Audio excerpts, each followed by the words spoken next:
Saudara PDI Perjuangan resmi memecat seorang Joko Widodo dari anggota partai beserta dengan segala konsekuensi ikutannya dari pemecatan ini.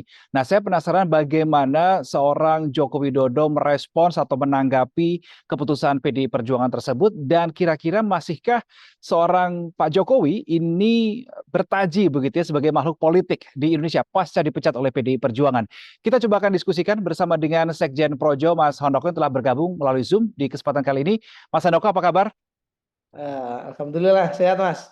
Sehat. Terima kasih Mas Handoko sudah meluangkan waktu untuk berdiskusi. Jadi sebelum saya tanya sikap Pak Jokowi atau respons Pak Jokowi, saya ingin tahu Projo ini responsnya gimana terhadap pemecatan PDI Perjuangan kepada Pak Jokowi? Ya kalau Projo ya biasa saja ya, karena memang kondisinya secara real politik itu Pak Jokowi dengan PDIP ini kan sudah berpisah ya. Dari kita tahu waktu proses Pilpres kemarin PDIP mengusung Mas Ganjar, sementara Pak Jokowi mendukung Pak Prabowo.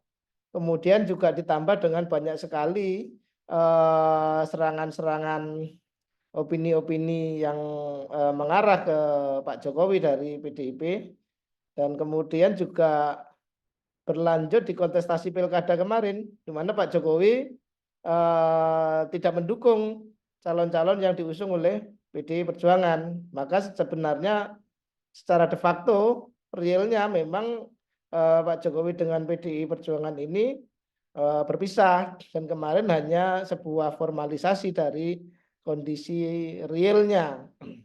Meskipun ini juga sebuah situasi yang menurut kami itu konsekuensi ya, karena memang Pak Jokowi dari sejak awal dilantik menjadi presiden, beliau meneguhkan dirinya sebagai presiden untuk semua rakyat, pemimpin untuk semua rakyat, bukan hanya presiden bagi partai tertentu.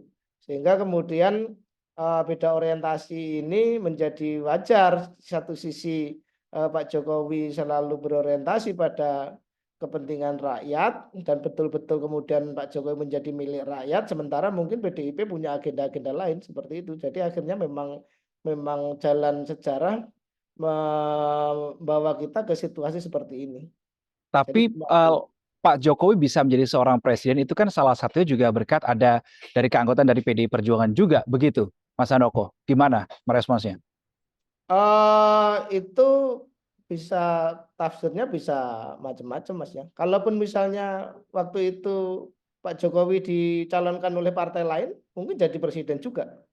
Ya kan, bahkan Hmm. dari sisi semua juga bisa melihat bahwa banyak sekali keuntungan yang didapat oleh PDIP sebagai pengusung Pak Jokowi secara politik, juga mendapatkan banyak keuntungan dari Pak Jokowi. Jadi nggak bisa kemudian kita melihatnya eh, satu satu sisi, satu arah saja, karena proses proses pencalonan Pak Jokowi sebagai calon presiden di 2014 itu juga bukan proses yang tiba-tiba kemudian PDIP ayo Pak Jokowi kamu nyalon jadi presiden, nggak begitu, karena kami di Projo juga waktu itu betul-betul bergerak melakukan pressure, mendesak kepada PDI Perjuangan untuk mencalonkan Pak Jokowi. Jadi saya pikir eh, situasinya nggak seperti itu. Situasinya nggak kemudian eh, satu arah begitu. Tetapi masing-masing pihak, baik Pak Jokowi maupun PDIP mendapatkan keuntungan secara politik dari pencalonan, dan kemudian Pak Jokowi menjadi presiden itu juga banyak keuntungan yang didapatkan oleh PDI Perjuangan. Gitu, Jadi Mas. ketika PDI Perjuangan mendapatkan banyak keuntungan dari Pak Jokowi dan kemudian sekarang memecat Pak Joko Widodo, menurut Anda siapa yang dirugikan di sini? Politik ini kan tentang kepentingan, Mas ya. Mungkin Hmm. hari ini PDIP merasa sudah tidak lagi membutuhkan Pak Jokowi. Tidak ada lagi kepentingan yang bisa dititipkan kepada Pak Jokowi misalnya, karena situasinya Pak Jokowi memilih jalan lain, sehingga eh, begitu tidak ada kepentingan ya sudah. Kalau kemarin kan masih nampak misalnya kenapa nggak dipecat di waktu waktu beliau jadi presiden ketika kemudian jelas-jelas mendukung Pak Prabowo misalnya begitu. Mhm. Ya kan? Waktu itu mungkin masih ada kepentingan dari PDIP karena masih ada kontestasi elektoral baik di pileg maupun di pilkada. Nah, ketika kemudian setelah semua proses berjalan sudah selesai, baru kemarin Pak Jokowi secara formal dipecat oleh PDIP. Jadi Oke, berarti di semuanya sini menurut tentu Anda tidak ada yang dirugikan, tidak ada yang diuntungkan, semuanya netral, baik dari sisi PDIP atau Pak Jokowi. mungkin kalau kalau Pak Jokowi enggak ya, Pak Jokowi enggak dirugikan karena Hmm. Pak Jokowi ini hari ini betul-betul milik rakyat kan kita sudah tahu. Tanpa PDIP kita bisa ngomong ketika pilpres kemarin atau pilkada itu Pak Jokowi tanpa PDIP loh, ya kan? Hmm. Dan itu buktinya Pak Jokowi kemudian bisa memberikan pengaruh sangat signifikan pada hasil dari pilpres maupun pilkada. Terbukti kemarin dengan misalnya terakhirlah kondisi di Jawa Tengah yang selama ini selalu diklaim sebagai kandang banteng dan kemudian Pak Jokowi berada di sisi pasangan Lutfi Gus Yassin ternyata menang juga dengan angka hampir 60% sehingga memang nggak ada kerugian apa-apa dari sisi Pak Jokowi gitu karena Pak Jokowi ini sekarang memang benar-benar memang beliau milik rakyat gitu loh gitu. Hmm. Kalau terkininya, ini kan berita pemecatan kan sudah dari tanggal 16 Desember. Sekarang kita berdialog tanggal 17 Desember. Sudah ada selisih hari, Ya, Mas ya. Handoko. Mungkin Mas Handoko dan juga teman-teman Projo sudah mendapat atau membaca ya sedikit spill lah tanggapan dari Pak Jokowi pasca pemecatan. Sudah ada belum sih? Enggak, jadi ya ini kan begini, resiko apa situasi ini sudah sama-sama kita sadari kok. Bahkan artinya kami dalam beberapa diskusi kan, apalagi dulu-dulu misalkan sebelum memutuskan dukungan ke arah mana, tentu ini juga Hmm. sebuah hal yang harus kita kalkulasi. Dan saya Mhm. pikir Pak Jokowi sudah sangat matang menghitung ini, mengkalkulasi ini, kita juga paham juga, sehingga situasi ini hari ini memang nggak berdampak apa-apa karena toh dari kemarin sudah berapa kali itu Sekjen PDIP menyatakan bahwa Pak Jokowi dan keluarga bukan lagi bagian dari keluarga besar PDIP. Jadi ya itu ya formalisasi saja sekarang hari Mas. Gitu. Dengan berbagai alasan yang kemarin mungkin Mas Handoko juga sudah membaca surat Hmm, pemecatan dan sebagainya. Dari ya. alasan-alasan itu bisa diterima.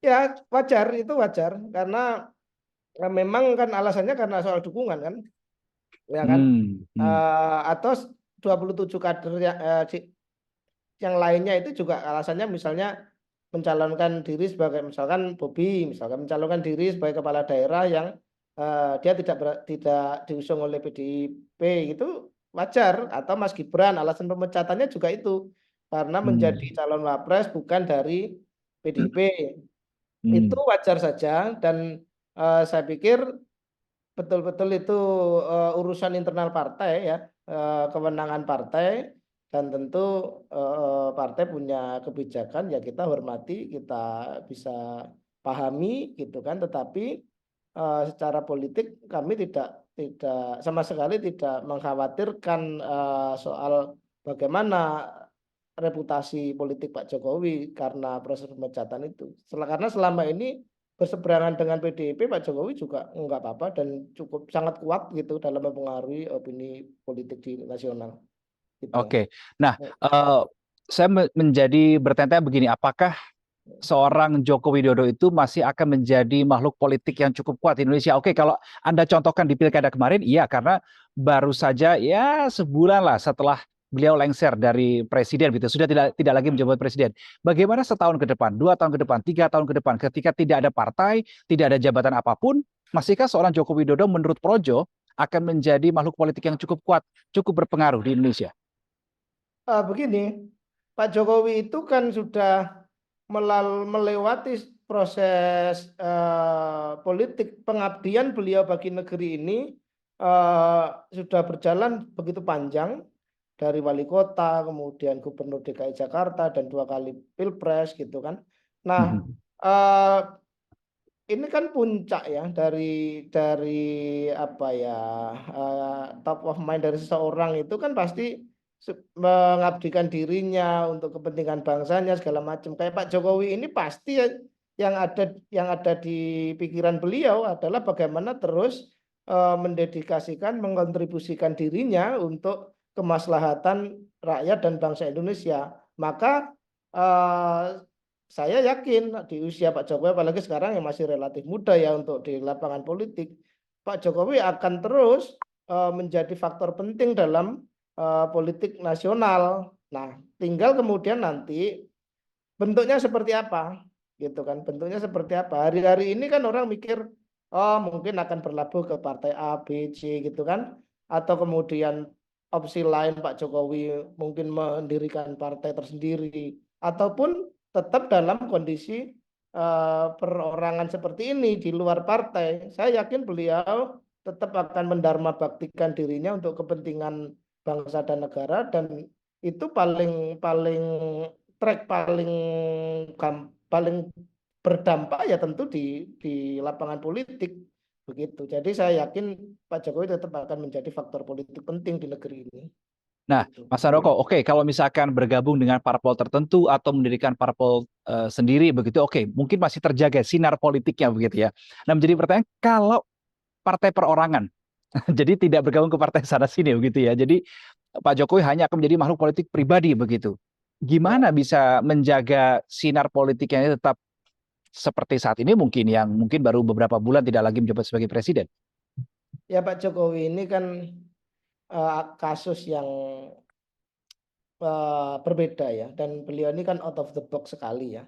Orang itu dulu gini mikirnya, ketika presiden terpilih sudah ada gitu kan hasil pilpres gitu kan. Orang berpikir bahwa kemudian Pak Jokowi akan menjadi lame duck, menjadi bebek lumpuh, ya presiden yang tidak punya kekuatan apa-apa.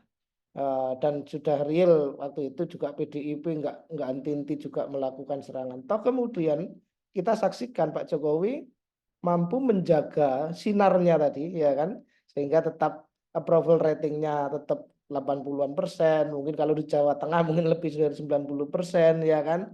Nah, kemudian orang berpikir lagi, kalau tidak jadi presiden apakah masih berpengaruh? Orang mungkin beranggapan begitu, tetapi juga kenyataannya membuktikan sebaliknya. Ketika Pilkada 2024 digelar, Pak Jokowi sudah nggak jadi presiden, terbukti, tetapi beliau mampu untuk menjadi panutan bagi rakyat dalam melakukan apa namanya keputusan politik. Jadi tetap menjadi guiding star gitu ya. Oh Pak Jokowi kemana, rakyat kemana. Ini kan tentu sebuah sebuah anomali mungkin dari apa yang dipikirkan orang. Dan ketika sekarang orang berpikir loh, kalau nggak berpartai politik nanti kira-kira akan bagaimana? Ya udah kita tunggu aja. Terus selama ini bukti-buktinya seperti itu gitu Mas. Oke, baik, kita nantikan ke depan bagaimana langkah-langkah politik seorang Joko Widodo. Mungkin Projo akan diparpolkan, kita tidak tahu. Kita tunggu dinamika ke depan, begitu ya, Mas Handoko. Nanti kita Oke, akan lanjut. Kalau ada hal-hal menarik lainnya, mungkin ada momentum-momentum politik lainnya, kita akan sambung diskusi kita oke. ya, Mas Handoko. Terima Terima kasih. kasih untuk waktunya siang Terima kasih hari Mas. ini. Ya, Selamat oke. siang, Mas. Selamat kembali beraktivitas. Ya, ya, Dan Mas. saudara, itu tadi ada diskusi saya bersama dengan Sekjen Projo Handoko terkait dengan pemecatan Joko Widodo oleh PDI Perjuangan pada tanggal 16 Desember 2024 yang diumumkan begitu ya, suratnya tertanggal 4 Desember, dan Projo meyakini bahwa sinar politik Joko Widodo meskipun sudah tidak lagi menjabat sebagai presiden, meskipun sudah tidak lagi menjadi kader PDI Perjuangan, sinar politiknya diyakini Projo masih akan tetap terjaga. Kalau menurut Anda, saudara, bagaimana? Sinar politik Joko Widodo masih akan terjaga atau tidak? Jangan lupa komen di kolom komentar. Salam SCTV.